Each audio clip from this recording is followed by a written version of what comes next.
Hi friends, இன்றைக்கி நம்ம பார்க்க போகிற இந்த சாப்டர் பேர் என்னென்னா கிளைடர்ஸ்லேயே ஏர்க்ராஃப்ட். ஃபஸ்ட்டு கிளைடர்ஸ்னால் என்னது? ஃபஸ்ட்டு இப்படி நம்ம விடுவோம் தானே, விடும்பொழுது அது ஸ்மூத்தாக கிளைட் ஆகி போய் கீழே இறங்கும். இப்போது ஏர்க்ராஃப்ட்னா என்னென்னா ஏரில் போகக்கூடிய ஒரு கிராஃப்ட். இப்போ கிராஃப்ட்னா என்னென்னா ஒரு ஹியூமன் பீனால் பண்ணப்பட்ட கிராஃப்ட். இப்போ ஏரில் பறக்கிற கிராஃப்ட், அதான் ஏர்க்ராஃப்ட்டு. இப்போ ஏர்க்ராஃப்ட்லேயே 2 டைப்ஸ் இருக்குது.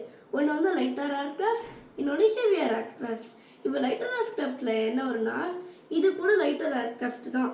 இது வந்து இப்படி போகும்போது லைட்டாக தானே இருக்குது, ஆனால் அது பறக்குது தானே, அதுதான் கிளைடர். இப்போ வந்து ஹெவியர் ஏர்க்ராஃப்ட் அப்படின்னா பிளெயின், ஹெலிகாப்டர் அதெல்லாம் ரொம்ப ஹெவியாக இருக்குது தானே, ஆனால் அது வந்து அதோட இருக்கிற பவர் இன்ஜின்ஸை வச்சு அது ஓடுது.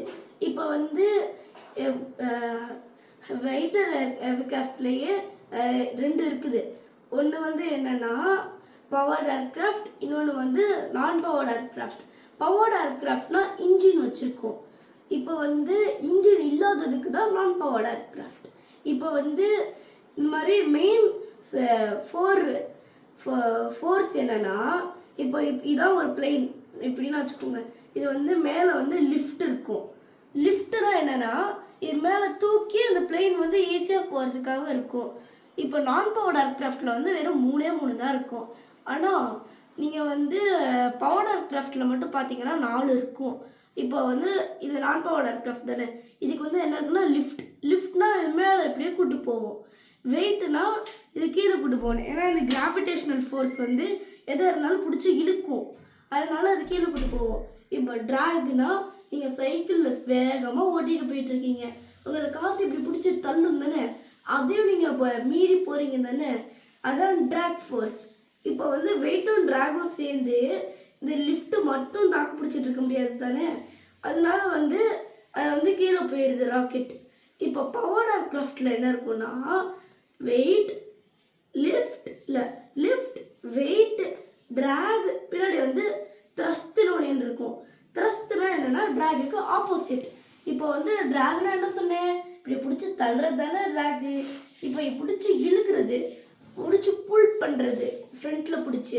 இப்போ இப்படியே இருக்குது, இதை பிடிச்சி இப்படி ஃப்ரண்ட்டில் புல் பண்ணேன்னா அது பாட்டுக்கு போகும் தானே, அதனால தான் பவர் ஏர்க்ராஃப்ட்லாம் ரொம்ப தூரமாக பறக்குது. இதெல்லாம் குட்டியாக போய் கீழே விழுந்துருது. இப்போ வந்து அதை வச்சு ஒரு ஆக்டிவிட்டி பண்ணியிருக்கேன்.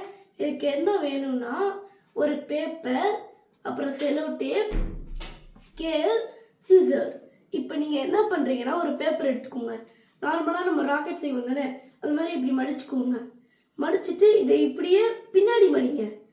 இப்போ வந்து இருங்களேன், நான் உங்களுக்கு ஒரு A4 ஷீட்டில் எடுத்து காட்டுறேன்.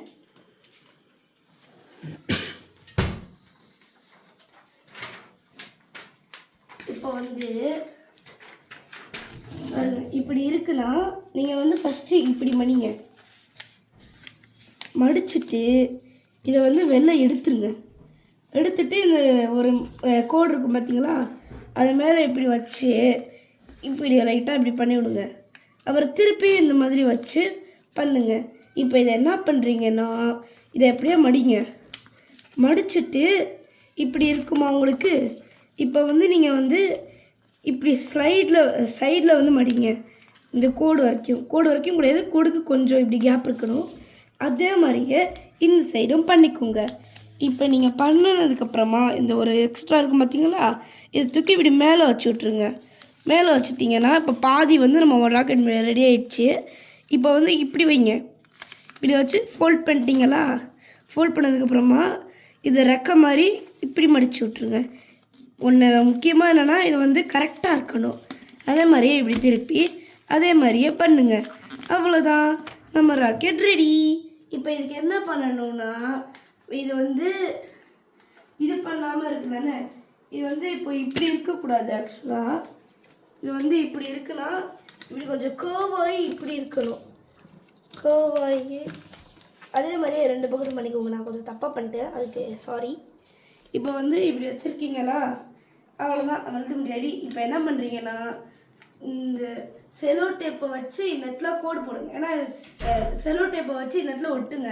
ஏன்னா இந்த இடத்துல வந்து நம்மளுக்கு கேப் இருக்கக்கூடாது. கேப் இருந்தால் அது ஒழுங்காக போயிடும். ஓகேவா, அப்புறமா பாருங்களேன், இது ரெண்டும் ஒரே மாதிரியே தான் இருக்குது. இப்போ வந்து இந்த மாதிரி செலோ டேப் போட்டுருங்க. செலோ டேப் போட்டு அதை கட் பண்ணிடுங்க. இப்போ வந்து நான் பண்ணியிருக்க கிளேடரை வந்து உங்களுக்கு விட்டு காட்டுறேன். அது போதா நீ இல்லையா நீங்களே டெஸ்ட் பண்ணி காட்டுங்க. நீங்களே டெஸ்ட் பண்ணி சொல்லுங்கள். பார்த்தீங்களா, இப்போ என்ன இதுக்கான சயின்ஸ்னால், இப்போ நான் போட்டு உடனே போய் பின்னாடி இருக்க சார்ஜில் இடிச்சிச்சு. ஏன்னா மேலே இருக்க லிஃப்ட் ஃபோர்ஸ் அதிகமாக இருக்கா, இல்லை லிஃப்ட் ஃபோர்ஸ் வந்து மேலே பிடிச்சி இழுக்குதா, கீழே வெயிட் இழுக்குதா, அதனால் இப்படி போகும்போது இப்படி கீழே போகுது. இப்போ ட்ராகனாக பிடிச்சி இப்படி பிடிச்சி பின்னாடி தள்ளுறது தானே, அதனால் இப்படி போய் இப்படியே விழுந்துருச்சு. இதான் இதுக்கான சயின்ஸ். Thank you bye. இப்போ நீங்கள் உங்களுக்கு என்ன பண்ணுறீங்கன்னா, இந்த வீடியோ பிடிச்சிருந்துச்சுன்னா லைக் பண்ணுங்கள், ஷேர் பண்ணுங்கள், சப்ஸ்கிரைப் பண்ணுங்கள். முக்கியமாக உங்கள் ஃப்ரெண்ட்ஸ்கிட்ட சொல்லுங்கள் இந்த மாதிரி புதுசாக ஒரு வீடியோ அப்லோட் பண்ணியிருக்கேன்னு. அவங்களையும் சப்ஸ்கிரைப் பண்ணுங்கள் சொல்லுங்கள். தேங்க்யூ. Bye friends.